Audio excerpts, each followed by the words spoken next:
अस्सलातु वस्सलामु अलैका या रसूलल्लाह। अस्सलातु वस्सलामु अलैका या हबीबल्लाह। अस्सलातु वस्सलामु अलैका या नूरल्लाह सल्लल्लाहु तआला अलैका वसल्लम। अल्लाहुम्मा अफ्तह अलैना हिकमतक वंशुर अलैना रहमतक या ज़ल जलाली वल इकराम। अऊज़ु बिल्लाहि मिनश शैतानिर रजीम। बिस्मिल्लाहिर रहमानिर रहीम। अवलम्मा असाबतकुम मुसीबतुन क़द असबतुम मिस्लैहा क़ुल्तुम अन्ना हाज़ा क़ुल हुवा मिन इंदि अन्फुसिकुम इन्नल्लाहा अला कुल्लि शैइन क़दीर वमा असाबकुम यौमल तक़ल जमआनि फ़बिइज़्निल्लाहि वलियअलमल मुअ्मिनीन वलियअलमल लज़ीना नाफ़क़ू वक़ील लहुम तआलौ क़ातिलू फ़ी सबीलिल्लाहि अव इदफ़अू क़ालू लौ नअलमु क़ितालन लत्तबअनाकुम हुम लिलकुफ़्रि यौमइज़िन अक़रबु मिनहुम लिलईमान यक़ूलून बिअफ़वाहिहिम मा लैस फ़ी क़ुलूबिहिम वल्लाहु अअलमु बिमा यक्तुमून अल्लज़ीना क़ालू लिइख़वानिहिम वक़अदू लौ अताऊना मा क़ुतिलू क़ुल फ़द्रऊ अन अन्फ़ुसिकुमुल मौत इन कुन्तुम सादिक़ीन। सदक़ल्लाहुल अज़ीम। हज़रत मुहतरम, मैंने जिन आयत को तिलावत किया है वो पारा नंबर 4 सूरह आले इमरान की आयत नंबर 165 से लेकर आयत नंबर 168 तक है। 165, 166, 167 और 168। अल्लाह रब्बुल इज़्ज़त ने इरशाद फरमाया, अवलम मा असाबतकुम मुसीबतुन क़द असबतुम मिस्लैहा। क्या जब तुम्हें कोई ऐसी तकलीफ पहुंची जिससे दोगुनी तकलीफ तुम पहुंचा चुके थे। यानी यहाँ गज़वा उहद का बयान हो रहा है कि गज़वा उहद के अंदर 70 मुसलमान शहीद हो गए। तो जब 70 मुसलमान शहीद हो गए तो बाज़ मुसलमान ये कहने लगे कि हम पर ये मुसीबतें क्यों आई। तो अल्लाह रब्बुल इज़्ज़त इरशाद फरमा रहा है, क्या जब तुम्हें कोई ऐसी तकलीफ पहुंची जिससे दोगुनी तकलीफ तुम पहुंचा चुके थे। यानी गज़वा बद्र के अंदर, जंगे बद्र में 70 काफिर मारे गए थे और 70 को कैदी बनाया गया था। और यहाँ 70 मुसलमान शहीद हुए, तो सिर्फ 70 शहीद हुए हैं, इससे दोगुनी तुम बद्र में पहुंचा चुके हो। 70 काफिरों को भी कत्ल किया था और 70 कैदी भी बनाए थे। तो क्या जब तुम्हें कोई ऐसी तकलीफ पहुंची जिससे दोगुनी तकलीफ तुम पहुंचा चुके थे तो तुम कहने लगे कि ये कहां से आ गई। कुल तुम अन्ना हादा, ये कहां से आ गई। तो अल्लाह रब्बुल इज़्ज़त इरशाद फरमाता है कि ए महबूब, कुल हुवा मिन इंदि अन्फुसिकुम, महबूब तुम फरमा दो कि ए लोगो, ये तुम्हारी अपनी ही तरफ से आई है। यानी ये जो मुसीबत आई है, तकलीफ आई है, आजमाइश आई है, ये अल्लाह की तरफ से तो है मगर तुम्हारी ही लाई हुई है। इन्नल्लाह अला कुल्लि शैइन क़दीर, और अल्लाह बेशक हर शय पर कादिर है। और दो गिरोह के मुकाबले के दिन तुम्हें जो तकलीफ पहुंची तो वो अल्लाह के हुक्म से थी, और इसलिए पहुंची कि अल्लाह ईमान वालों की पहचान करा दे। यानी गज़वा उहद में जो मुसलमान शहीद हुए 70 मुसलमान, तो ये जो तकलीफ पहुंची है या मुसीबत आई है, इससे दोगुनी तकलीफ काफिरों को तुम पहुंचा चुके थे। कहां पर? बद्र के अंदर, कि वहां 70 काफिर मारे भी गए और 70 को कैदी भी बनाया गया। और फिर तुम ये कहते हो कि ये कहां से मुसीबत आ गई।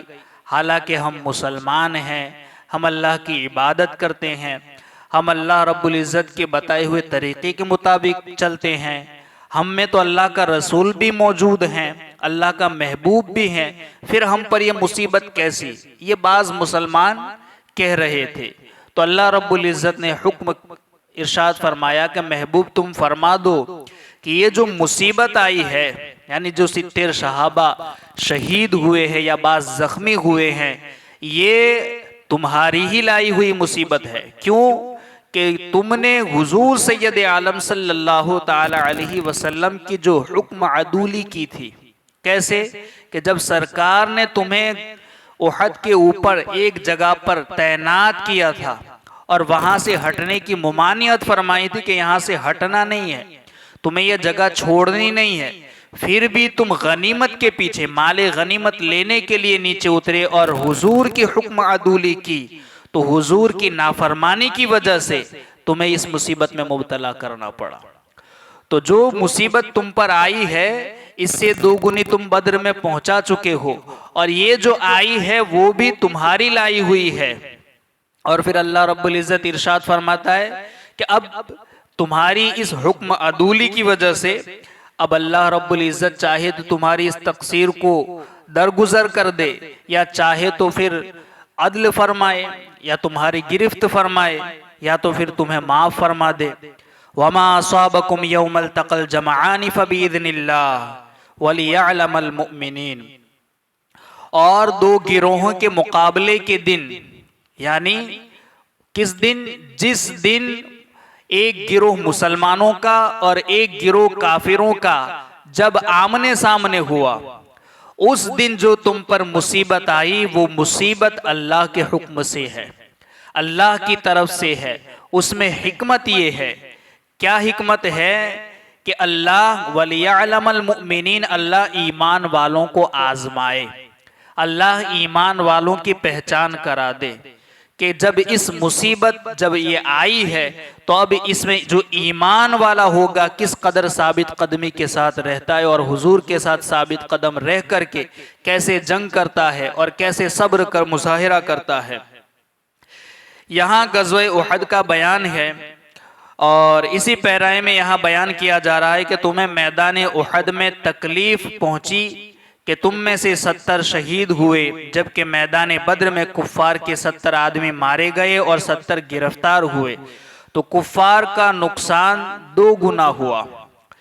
इस पर फरमाया कि जब तुम्हें मैदान उहद में ऐसी तकलीफ पहुंची जिससे 2 गुनी तकलीफ तुम काफिरों को मैदान बद्र में पहुंचा चुके थे, तो तुम कहने लगे कि हमें ये तकलीफ कैसे आ गई, जबकि हम मुसलमान हैं, हम में सैयदुल मुरसलीन सल्लल्लाहु अलैहि वसल्लम तशरीफ फरमा है। तो इस पर उन्हें जवाब दिया गया कि ए हबीब सल्लल्लाहु अलैहि वसल्लम, तुम उनसे फरमा दो कि ये तुम्हारी अपनी ही तरफ से आई है, ये जो मुसीबत आई है तुम्हारी अपनी ही तरफ से आई है। तुमने रसूल करीम सल्लल्लाहु अलैहि वसल्लम की मर्जी के खिलाफ मदीने तैयबा से बाहर निकलकर जंग करने पर इसरार किया, फिर वहां पहुंचने के बाद ताजदार रिसालत सल्लल्लाहु अलैहि वसल्लम की शदीद मुमानियत के बावजूद गनीमत के लिए मरकज को छोड़ा, यानी वो दर्रा जहां पर आपने तैनात किया था वो जगह छोड़ करके माले गनीमत के पीछे भागे। यही बात तुम्हारे कत्ल और नुकसान का सबब बनी है, यही नाफरमानी करना हुजूर की तुम्हारी इस मुसीबत का सबब बनी है। मजीद अगली आयत में जो फरमाया कि मैदान उहद में काफिरों और मुसलमान के मुकाबले के दिन तुम्हें जो तकलीफ पहुंची, तो वो अल्लाह अज़्ज़ वजल के हुक्म से थी, और इसलिए पहुंची कि अल्लाह ईमान वालों की पहचान करा दे कि ईमान वाले जो होते हैं वो कैसे सब्र करते हैं, जो ईमान वाला होता है वो कैसे हुजूर के साथ साबित कदमी के साथ जंग करता है। लिहाजा अल्लाह अज़्ज़ वजल के फैसले पर वो राजी रहता है, और राजी रहो।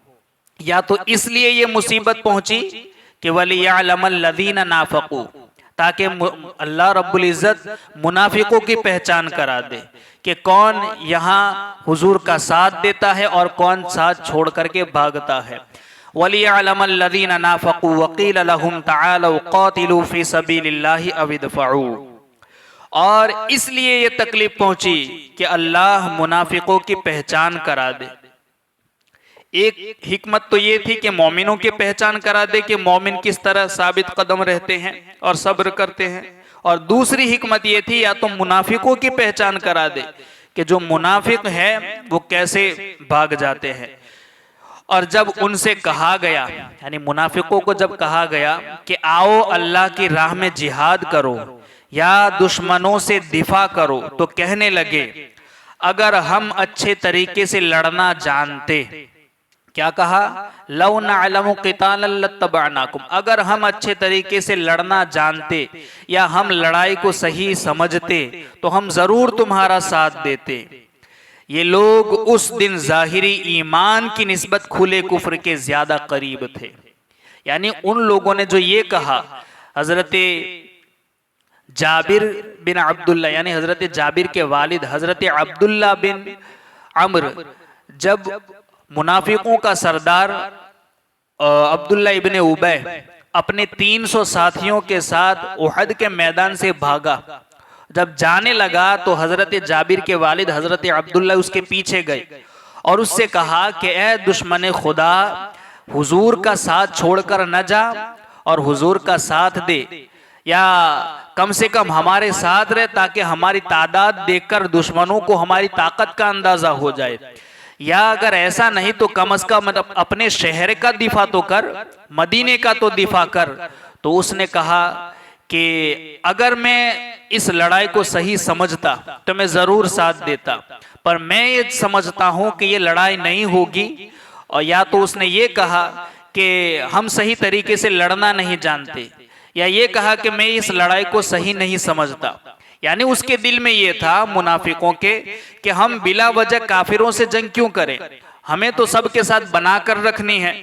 अगर ये लोग फाते हो गए यानी काफिर लोग कामयाब हो गए तो ये हमारी जान पर भी बनाएगी, तो हम इनके साथ दुश्मनी नहीं करेंगे। मुसलमानों को अगर जंग करनी है तो करे, हम उनसे जंग नहीं करेंगे, ये उनके दिल में था। मगर जंग न करने की वजह से वो अपने दिल जबान से क्या कह रहे थे कि हम सही तरीके से लड़ना नहीं जानते, या हम इस लड़ाई को सही नहीं समझते, या ये कहते थे कि ये लड़ाई नहीं होगी बल्कि मोहम्मद सल्लल्लाहु अलैहि वसल्लम अपने असहाब के सब इनसे सुलह कर लेंगे। इस तरह की बात की तो हजरत अब्दुल्ला ने उससे कहा कि ए दुश्मन खुदा, अन करीब अल्लाह तुम लोगों को अपने महबूब से मुस्तगनी कर देगा, दूर कर देगा। और फिर वो वापस चले आए और हुजूर के साथ जंग लड़ते रहे, यहां तक कि उसी जंग में वो शहीद हो गए। और उसके बाद जब बात जंग खत्म हो गई और जब वो लोग गए तो ये मुनाफिक फिर कहने लगे कि अगर हमारी बात मानी जाती तो ये तकलीफें ना आती और ये लोग शहीद ना होते।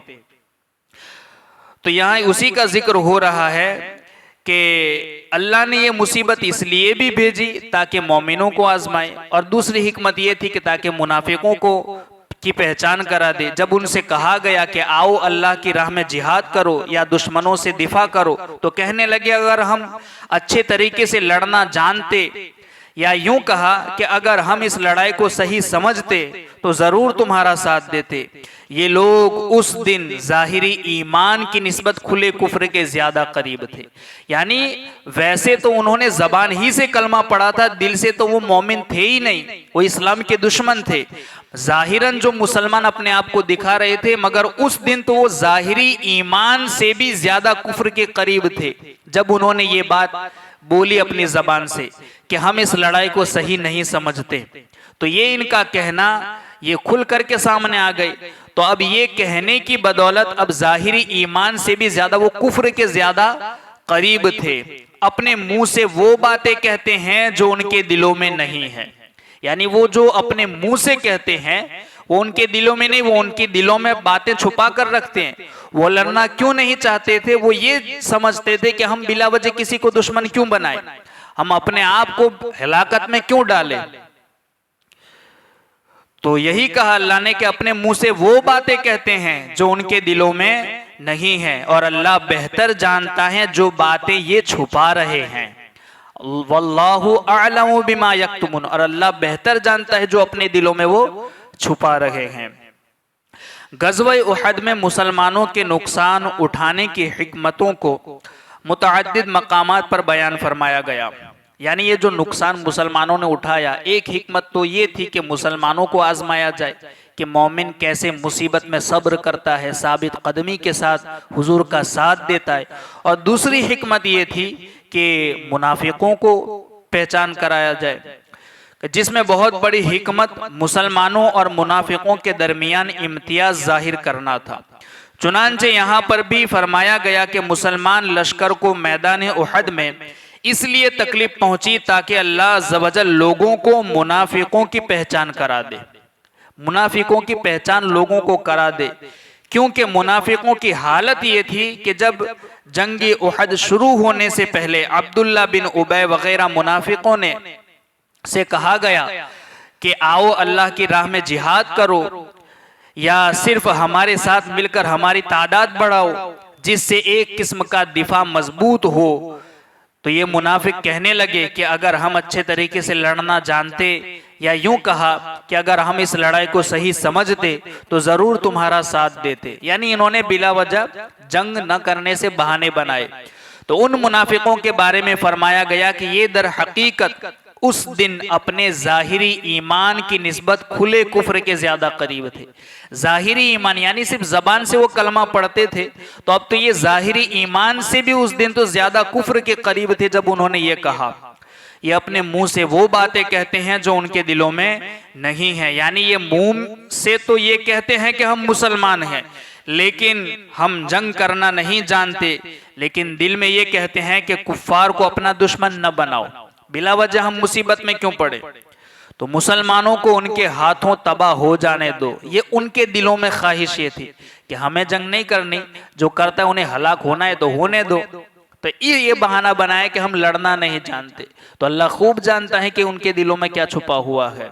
अल्लज़ीना क़ालू लिइख़वानिहिम वक़अदू लौ अताऊना मा क़ुतिलू क़ुल फ़दरऊ अन अनफ़ुसिकुमुल मौत इन कुंतुम सादिक़ीन। वो जिन्होंने अपने भाइयों के बारे में कहा और खुद बैठे रहे कि अगर वो हमारी बात मान लेते तो न मारे जाते। ए हबीब तुम फरमा दो कि अगर तुम सच्चे हो तो अपने से मौत दूर करके दिखा दो। यानी जब ये जंग खत्म हुई तो उन मुनाफिकों ने फिर कहना शुरू कर दिया, जो उनके भाई कत्ल किए गए थे, नसबी भाई हो या उनके पड़ोसी हो, शहीद हुए थे जो गज़वे उहद के अंदर, और ये लोग जंग करने की बजाय भाग गए थे। तो फिर बाद में ये कहने लगे कि अगर हमारी बात मानी जाती और ये जंग न की जाती और लड़ते न हमारी तरह यहाँ बैठे रहते तो आज मारे न जाते। तो अल्लाह रब्बुल इज़्ज़त ने कहा महबूब इन्हें फरमा दो कि अगर तुम सच्चे हो इस बात में कि वाकई तुमने जंग नहीं की इसलिए तुम बच गए हो, तो मौत को इस तरीके से दूर किया जा सकता है, तो तुम अगर बात में सच्चे हो तो हकीकी मानों में अपने से मौत को दूर करके दिखा दो। जब मौत आएगी तो तुम अपने आप से दूर करके दिखा दो, क्योंकि मौत यकीनी है। ऐसा नहीं कि अगर जंग में जाएंगे तो आ जाएगी और घर में बैठे रहेंगे तो नहीं आएगी। मौत से फरार मुमकिन नहीं है। अगर तुम इस दावे में सच्चे हो तो फिर जब आए तब मौत को दूर करके दिखाओ। मुनाफिकीन ने उहद में शहीद होने वालों के बारे में कहा कि अगर ये लोग हमारी बात मान लेते और हमारी तरह घर बैठे रहते तो मारे न जाते। उनके जवाब में फरमाया गया कि अगर तुम सच्चे हो तो अपने से मौत को दूर करके दिखाओ। अगर सच्चे हो तो जब आ जाए मौत तो फिर उसको मौत को दूर करके दिखाओ।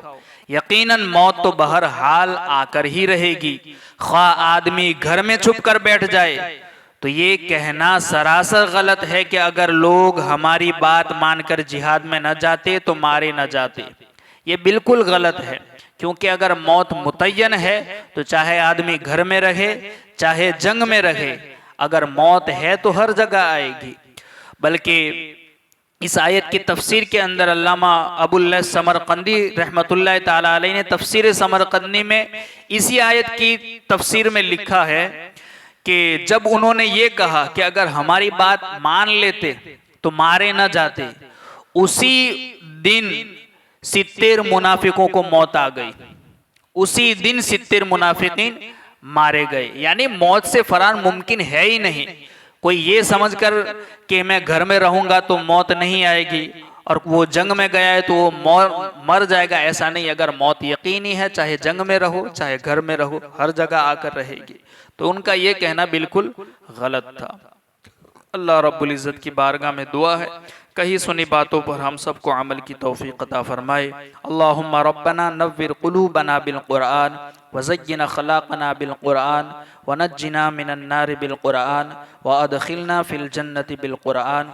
अल्लाहुम्मा रज़ुक़ना तिलावतल कुरआन, अल्लाहुम्मा हदिना हिदायतल कुरआन, अल्लाहुम्मा रब्बना आतिना शफ़ाअतल कुरआन व सल्लल्लाहु तआला अला खैरि खल्क़िही व नूरि अर्शिही मुहम्मदिन व अला आलिही व अस्हाबिही अजमईन बिरहमतिका या अरहमर राहिमीन।